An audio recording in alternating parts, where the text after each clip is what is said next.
या देशात 4398 दिवसात नोटबंदी आणली। या देशामध्ये 4398 दिवसामध्ये महागाई आणली, बेरोजगारी आणली, जातीवाद आणला, वाचारवीरांची संख्या वाढवली।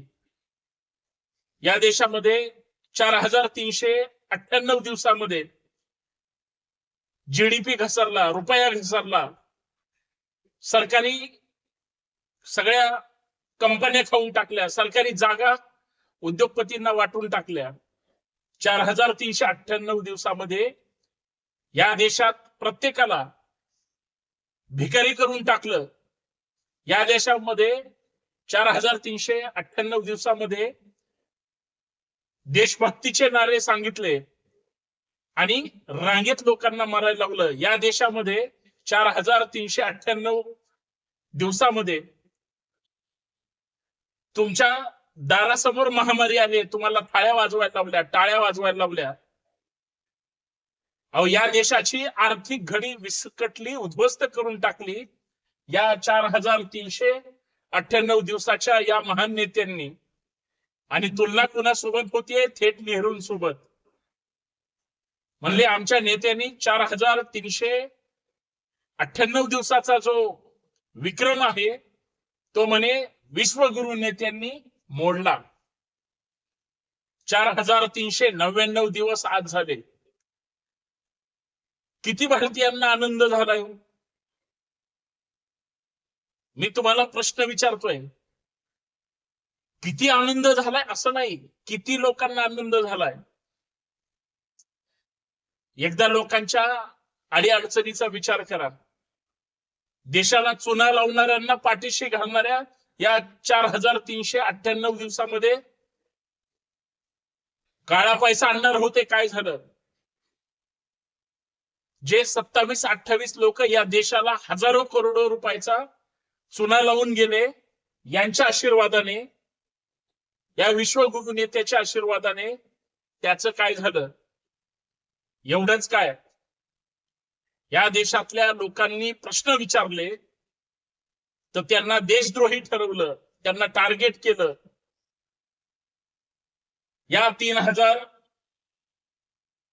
3000 सोडा, 4398 दिवसामध्ये किती लोकांचं भलं हे जर शोधण्याचा प्रयत्न केला, 4398 दिवसामध्ये या नेत्यांनी जेवढ्या योजना केल्या त्याच्यातल्या कित्येक योजना बंद आहे।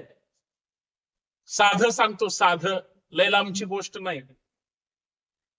गॅस सिलेंडर आपल्याला मिळत होता, उज्ज्वला गॅस योजना त्या ठिकाणी सांगितली, म्हणले चुलीवर किंवा इतर पद्धतीनं महिलांना त्रास होतो फुंकून फुंकून। आज महिलांच्या घरातला गॅस सिलेंडर सुद्धा हिसकावून घेण्याचं काम या सरकारने केलं। कसला विश्वविक्रम केलाय, कसला विक्रम केलाय या देशामध्ये? काही नाही केलं। 4398 दिवसामध्ये वर्षाला 2 कोटी रोजगार देणार होते। रोजगार तर सोडा, पोरं हातात डिग्र्या घेऊन, मुली हातात डिग्र्या घेऊन वय निघून चालली, यांना पाहुणे सुद्धा कुणी येईना।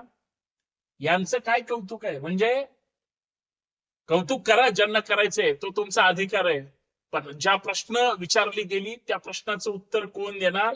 4398 दिवसामध्ये या देशातल्या कुणाचं भलं झालं?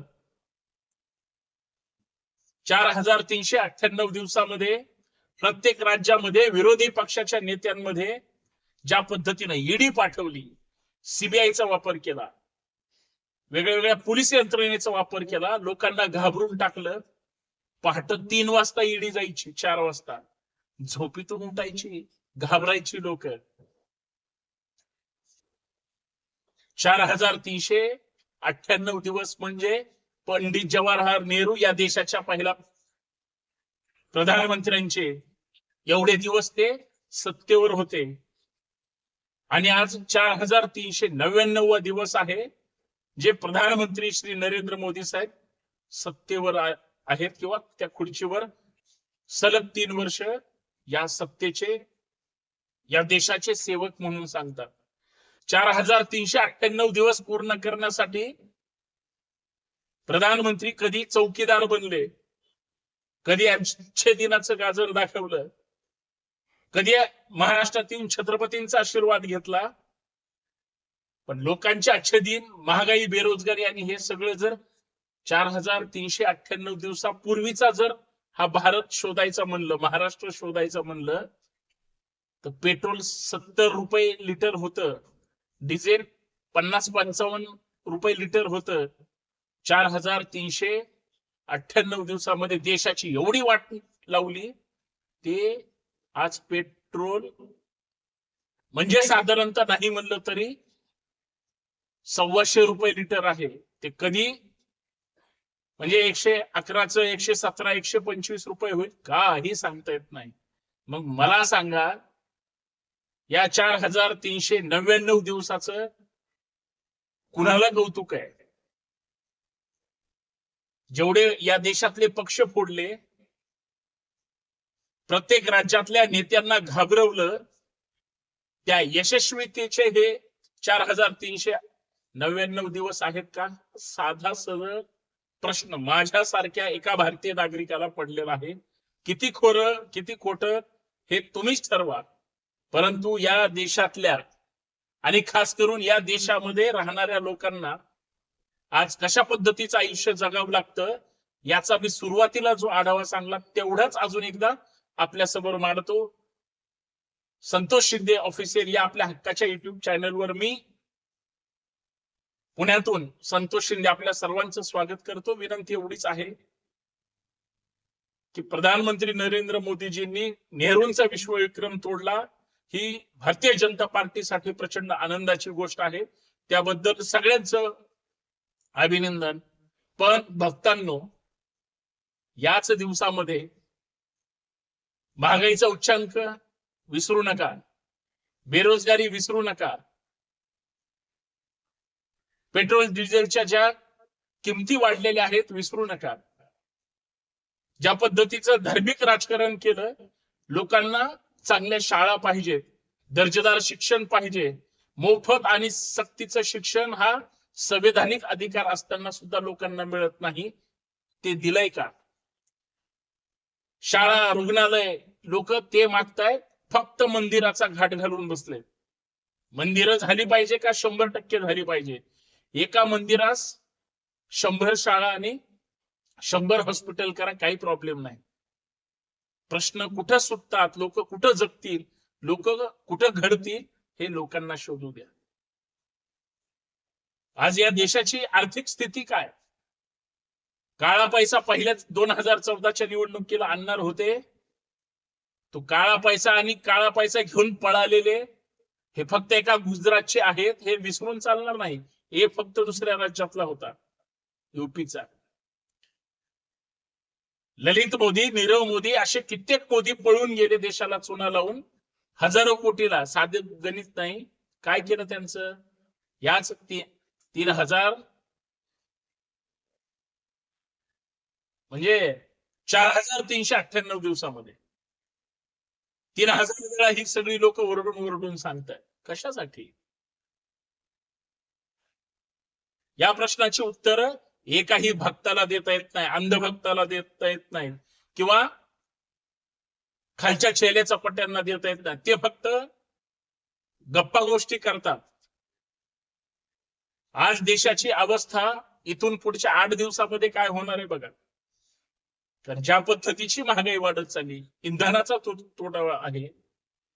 मी मागाशी सांगितलं, प्रधानमंत्र्यांनी म्हणजे नेहरूंची तुलना करतात. नेहरूंनी काय काय केलं हे उभ्या देशाला माहितीये.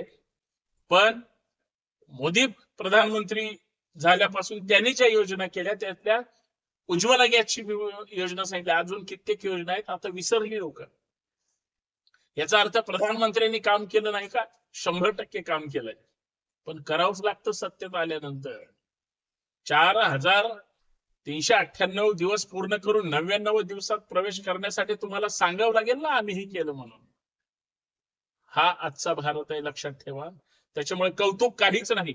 महागाई 100% कमी करा, बेरोजगारी मिटवून टाका, शेतकरी, कष्टकरी, कामगार, शेतमजूर, सर्वसामान्य माणसाच्या आयुष्यात सोन्याचे दिवस आणा. विनाकारण रिस्ट्रिक्शन लावून ठेवून तुम्ही अचानक लोकांना काहीतरी वेगळं सांगता, लोकांना धडकी भरते आणि महत्वाच्या काळात थाळ्या टाळ्या किंवा दिवे पेटवून लोकांना मूर्खात काढण्यापेक्षा लोकांना असं आयुष्य जगू द्या, लोक तुमचं कौतुक करतील. हेच खरे 4399 दिवसाचा आनंद आहे, बाकी काही नाही. फक्त जुमलेबाजीवर हा देश चालणार नाही, लोकांची पोट पण भरणार नाही. फक्त भक्तांची आणि त्यांच्या खालच्या चेले चपाट्यांची भरतील, सामान्य माणसाची भरणार नाही. कसल्या शुभेच्छा? पैसेच पुरत नाहीत लोकांना जगण्याला, आनंद कसला साजरा करतील? फक्त सगळ्यांनी आत्मपरीक्षण करा की नेहरूच्या काळात किंवा 2014 पर्यंत या देशाची कशी अवस्था होती, 2014 नंतर 26 पर्यंत देशाची अवस्था काय आहे, उत्तर तुम्हाला मिळेल. खरंय की खोटंय सांगा. धन्यवाद. जय शिवराय.